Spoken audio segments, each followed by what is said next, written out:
Good morning, everyone. Today I'm going to discuss the last concept of first unit in this session, that is main challenges of machine learning. So at the outset, the main job in machine learning is to select a learning algorithm and training it on some data.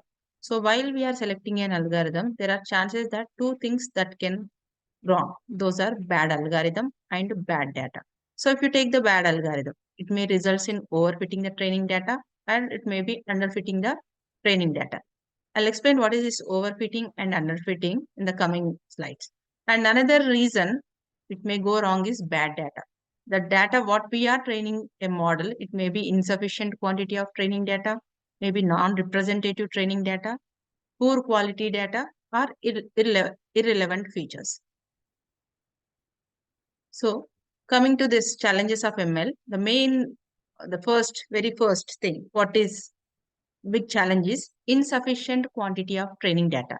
It takes a lot of data for most machine learning algorithms to work properly. Even for very simple problems, we typically need thousands of examples. And if you take complex problems such as image or speech recognition, we may need millions of examples.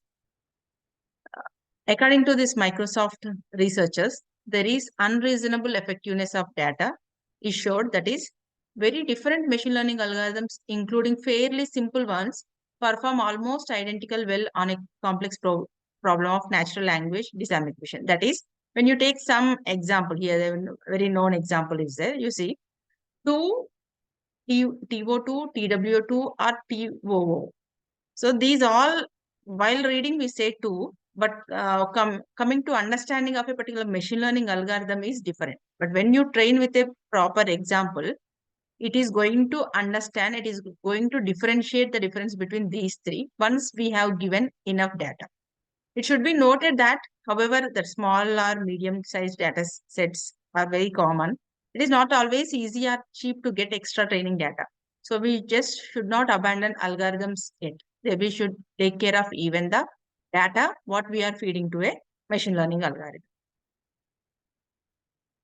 Coming to this non-representative training data, in order to generalize well, that training data be representative of the new cases, we want to generalize to irrespective of whether its model based or instance based learning. This is often harder that it sounds, but if the sample is too small, we will have sampling noise. That is non-representative data as a result of choice. But even very large samples can be non-representative if the sampling method is flawed. This is called as the sampling bias. Some algorithms we may come across a disadvantage called as sampling bias. Let me explain you this example. What do you mean by this sampling bias? A famous example of the sampling bias. In 1936, there is US presidential election. There are two persons, Landon versus Roosevelt, conducted very a large poll, sending mail to about 10 million people. 2.4 million answers and predicted with high confidence that Landon would get 57% of the votes. And they were predicting that he is going to win. But instead, Roosevelt won with 62% of the votes. That is what the sampling bias may occur when we are using the machine learning algorithms. And one more, poor quality data. What do you mean by this poor quality data?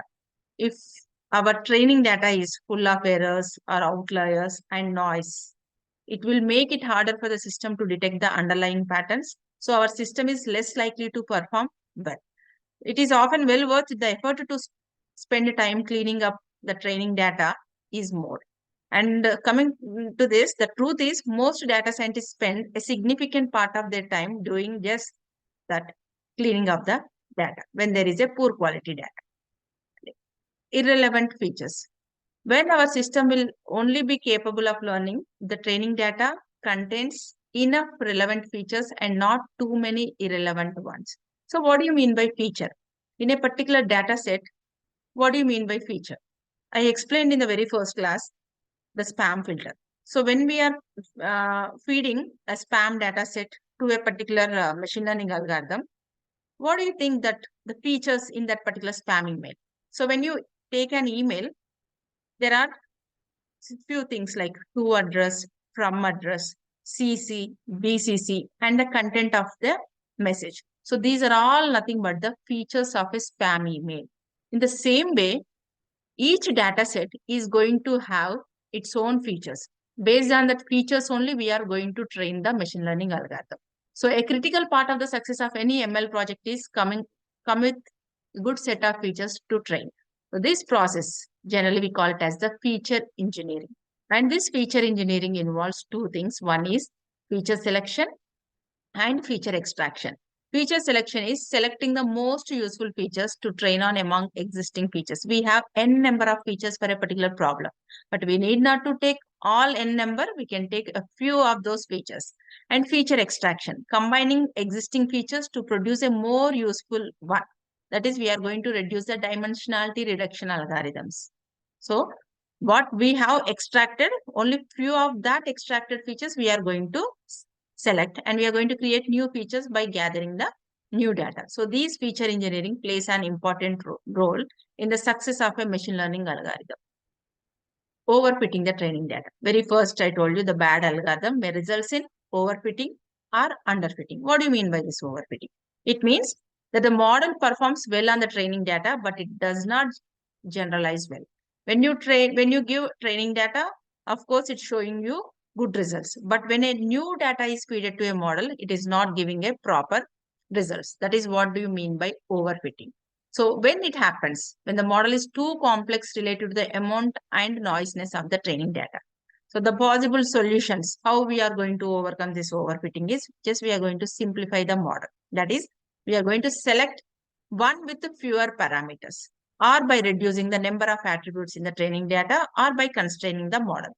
Already told you in the previous slide, features. The attributes are nothing but the features. So we are going to reduce the number of features so that, or by regularization methods, and gather more training data so that it will generalize well to the unseen data also, and reduce the noise in the training data. That is, we are going to fix the data errors and remove the outliers. And another one is underfitting. Just underfitting is the opposite of the overfitting. It occurs when your model is too simple to learn the underlying structure of the data. There, if the model is high, it is going to have overfitting. And when the model is too simple to learn underlying structure, it may lead to underfitting. The main options to fix this problem are, we have to increase the model complexity.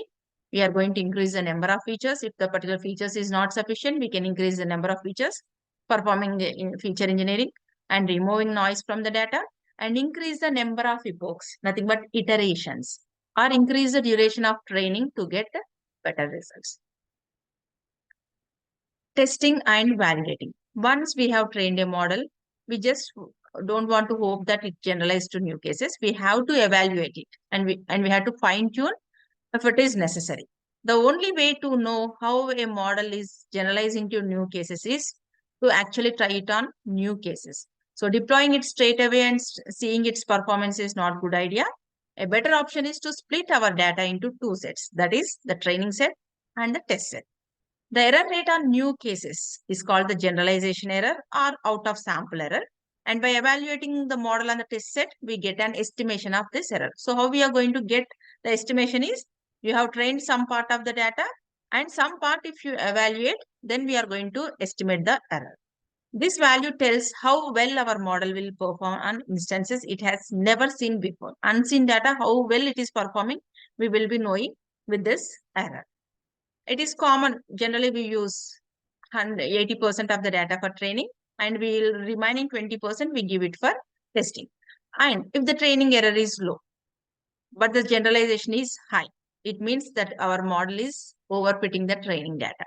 While determining the best value of hyperparameter for this model, we may run the model multiple times using different hyperparameters and evaluating it every time on the same test set. So we have to change the hyperparameters. We have to change for every iteration. We have to change the hyperparameters, and we see how well our model is working and how it is reducing this overfitting of the data. And now this might amount to computing the generalization error multiple times on the test set, adapting the model and the hyperparameter to produce the best model for that test data. As a result, the model may not perform as promised when launched. Next, validation set. So a common solution to the above problem, what we discussed in the previous one, is to have a second holdout set that we call it as the validation set. The previous, we used testing and validating. Even that, we are not promising that it is going to give a good result. Then we have another thing called as validation set. So we are going to train multiple models with various hyperparameters using the training set, and we are going to select the model and hyperparameters that performs best on this validation set. And when we are happy with our model, we run a single final test against the test set to get an estimate of the generalization error, which we are going to reduce the overfitting of the training data. To avoid wasting too much training data in validation sets, avoiding too much training. When you use the validation test now, we are going to waste too much training data in validation. So a common technique generally we are going to use is the cross validation.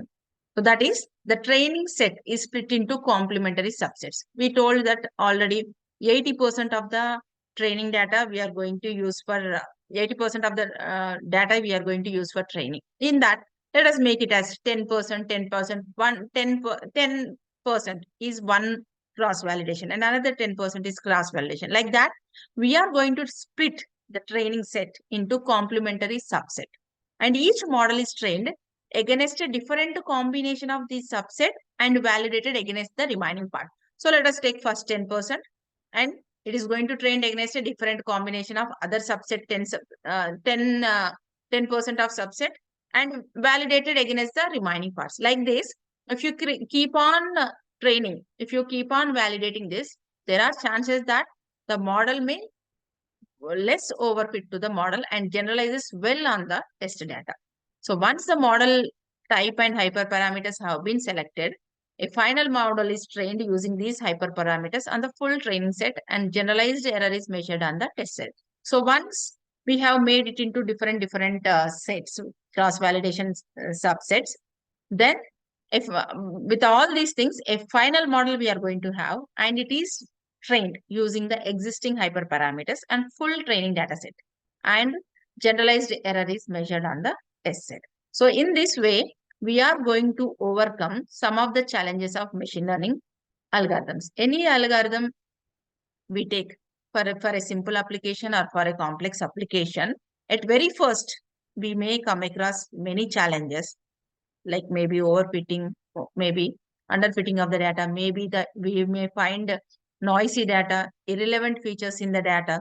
So we have to come across all these things and at last we have to give the prediction of a good results for a particular model what we are going to select.